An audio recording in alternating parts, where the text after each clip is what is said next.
Hi friends, இன்றைக்கி நம்ம என்ன குழம்பு வைக்க போகிறோம்னா பருப்பு உருண்டை குழம்பு வைக்க போகிறோம். அதுக்கு வந்து ஒரு வானல் வச்சு கடலெண்ணெய் ஊற்றிருக்கேன். கடலெண்ணெய் ஊற்றி வெந்தயம், கடுகு, அப்புறம் வந்து சீரகம் இதெல்லாம் போட்டு நல்லா வந்து பொரிஞ்சதுக்கப்புறம் நான் வந்து சின்ன வெங்காயம் ஒரு 10-20 வெங்காயம் இருக்கும் கட் பண்ணி வச்சுருக்கேன். சின்ன வெங்காயத்தை போட்டுக்கலாம். சின்ன வெங்காயம் போட்டால் தான் குழம்பு டேஸ்ட்டாக இருக்கும்.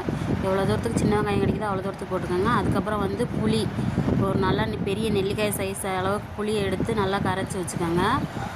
வெங்காயம் வதங்கினதுக்கப்புறம் இந்த மாதிரி வந்து ரொம்ப கோல்டன் ப்ரௌன் ஆகுதுங்க. ஒரு கண்ணாடி பதம் வதங்கணும். தக்காளி போட்டு ஒரு 3 தக்காளி, பழுத்த தக்காளி போட்டு மஞ்சத்தூள் தேவையான அளவு போட்டு நல்லா வதக்கி விட்டுக்கோங்க. நான் இன்னும் உப்பு போடல. உப்பு வந்து லாஸ்ட்டாக போட்டுக்கலாம்னு சொல்லி போடல.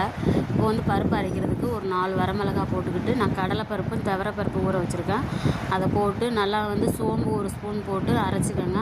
நல்லா வந்து ரொம்ப குறைன்னு அரைக்காமல் ஓரளவுக்கு நல்லா அதை அரைச்சிக்கோங்க. அரைச்சிட்டு நல்லா வந்து வெங்காயம், பெரிய வெங்காயம் 3 வெங்காயம் கட் பண்ணி வச்சுருக்கேன், அதை போட்டுக்கோங்க. தக்காளி வெங்காயம் இந்த அளவுக்கு வதங்கினதுக்கப்புறம் நம்ம வந்து ஒரு 3 ஸ்பூன் நான் வந்து குழம்பு மிளகாத்தூள் போட்டிருக்கேன். குழம்பு மிளகாத்தூள் போட்டு அதுக்கப்புறம் வந்து தேவையான அளவு புளி தண்ணி கரைச்சி ஊற்றிக்கோங்க. கரைச்சி ஊற்றினதுக்கப்புறம் நம்ம அதுக்கப்புறம் இப்போ தேங்காய் பேஸ்ட்டு அரைச்சிடும். தேங்காய் பேஸ்ட்டுக்கு வந்து தேங்காய், சின்ன வெங்காயம் போட்டு நல்லா அரைச்சி இந்த மாதிரி குழம்பு கொதி வந்தாலும் ஊற்றிக்கோங்க.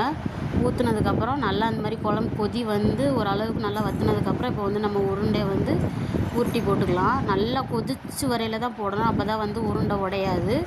நான் உங்களுக்கு இந்த உருண்டை எடுத்து காமிக்கிறேன் எப்படி இருக்குதுன்னு சொல்லிவிட்டு நீங்கள் பாருங்கள். எப்படி இந்த அளவுக்கு உடையாமல் இருக்குன்னு பாருங்கள். இதே மாதிரி நீங்களும் ட்ரை பண்ணி பாருங்கள். இந்த வீடியோ பிடிச்சிருந்தா லைக் பண்ணுங்கள், ஷேர் பண்ணுங்கள். மறக்காமல் நம்ம சேனலை சப்ஸ்கிரைப் பண்ணுங்கள். Thank you friends.